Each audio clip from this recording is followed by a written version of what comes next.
What up, watch peeps? Every so often, Timex cranks out a watch that I just feel like I need to see in person.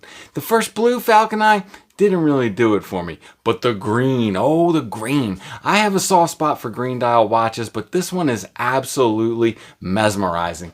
I did an unboxing a little while back if you want to go watch that, but I've had some more time to take it in now, and so let's take a little closer look. I'm Pete, and we are chilling with watches.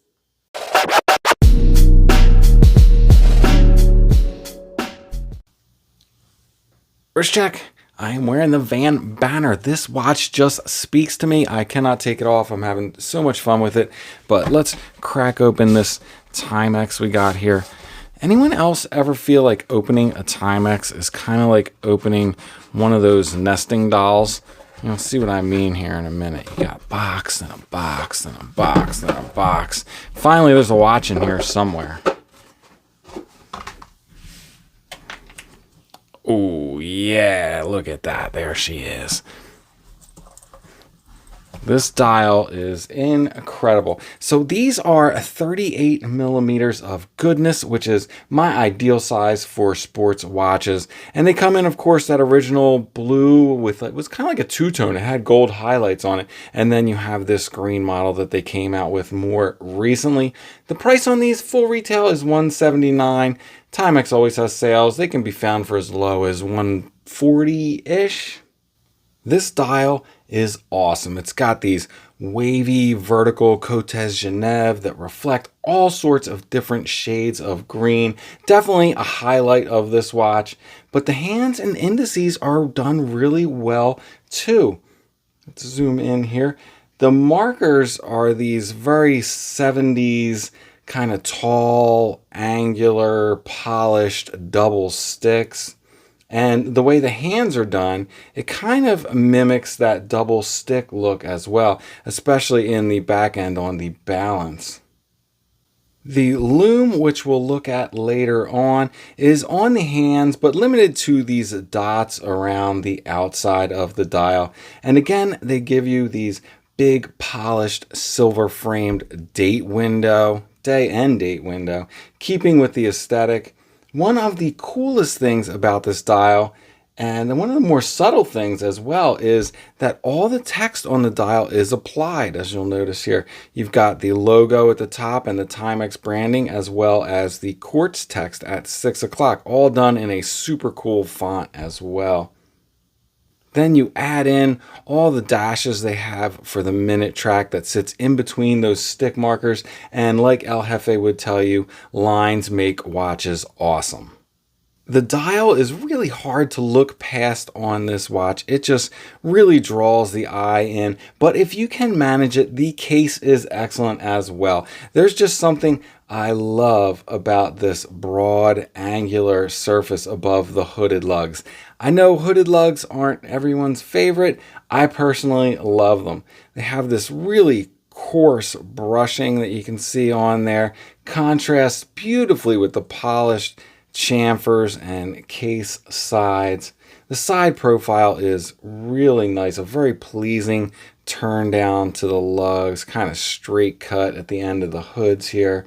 You have this big domed acrylic, which again is period correct for this recreation. On the other side, you just have a simple push-pull crown, and it is a little small. Going over to the back, you have the battery hatch on the case back, which is one of the more loved quirky features of this watch. Then you got the bracelet, 18 millimeter lugs underneath those hooded lugs. Now the bracelet, it's not a great bracelet, but it certainly looks the part, and the taper on it is absolutely fantastic. Not a whole lot of articulation to it. And for the clasp, you just have one of those simple cheapy slide adjust clasps, but again, that is period correct. Now this is a quartz watch, so no Timegrapher today, but let's dig into the dimensions.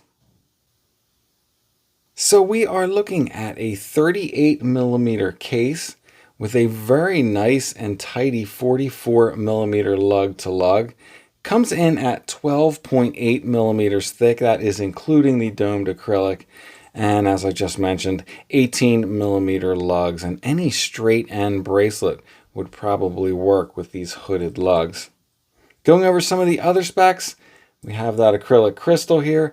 I have no idea what kind of lume Timex uses, but it's nothing to write home about, but it is there. It uses a quartz day and date movement. Not sure specifically what movement it is either. And it has 50 meters of water resistance. Plenty for this type of sport watch that I would not plan on getting wet. And on the bracelet, it comes in at 76 grams. So it's a very light, comfortable wear as well. All right, let's take a look at it on wrist. And here it is on my 7¼ inch wrist. I really love this size for sports watches for my wrist. Again, this watch, it wears a little flatter than that turn down lug profile might lead you to believe, but I still think it's a very comfortable and nice size wear. It's very light on the wrist. You almost don't know it's there. There's that slide, infinitely adjustable clasp you got there. All right, let's take a look at it side by side, some other watches. So first we will look at it next to another 38mm sport watch. And both of these I absolutely love on the wrist. This is the Tudor Royal. They both have kind of a similar quirky case shape that I really dig. Something visually interesting about both of them. The Tudor on wrist, yeah, it's night and day how the Tudor feels compared to the Timex, but I think that is accurately represented in the price. Now the Tudor Royal, I actually might like this watch better than the Black Bay 58. I'm not going to lie. This has quickly become one of my favorite watches. And I will get a review of it up soon. I know I promised that, and I never get around to it. But I will review this Tudor Royal real soon. All right. Let's take a look at it next to a 39mm. I call this a sport watch. This is the Vostok in the 420 case. So this one has a thicker bezel, smaller dial. I think they wear pretty similar though. The Vostok is thicker and it's going to wear a little more chunky. Look at that little, I call this the macaron case. Yeah, the Timex is definitely a more comfortable wear than the 420. Both quirky and a lot of fun though. Lastly, I have a 36mm Explorer style watch here. And I think that's a fair comparison as 36s are becoming more popular. You can see it definitely wears all of its 2mm bigger than the 36. All right, lastly, let's see whatever that mystery lume is. Peep the lume. And there you go. I don't know what kind of lume it is, but it is decent enough lume. Let's see if I can get it to focus. There we go. The lume on the hands is almost non-existent. The lume on the dots around the outside of the markers is, I would say, more than sufficient. It's nothing super bright. Had a hard time getting it to focus, but sufficient. Unfortunately, the lume on the hands is not really usable. So there you go, the Timex Q Falcon Eye. There is no denying this is a striking looking watch, but there's some intangible about Timex that they just never feel great in hand to me. I don't know. I'd make some concessions for this watch since it's a reissue and it's built the way it originally was, and of course because it's super pretty. All right, before I let you go, sneaker check. Got some new suede Pumas, and since I'm from the East Coast, there's only one way to wear them, and that is with New Yorkers. All right, that's it. I'm out. If it's not too much trouble, please like, subscribe, and come back next time. Peace.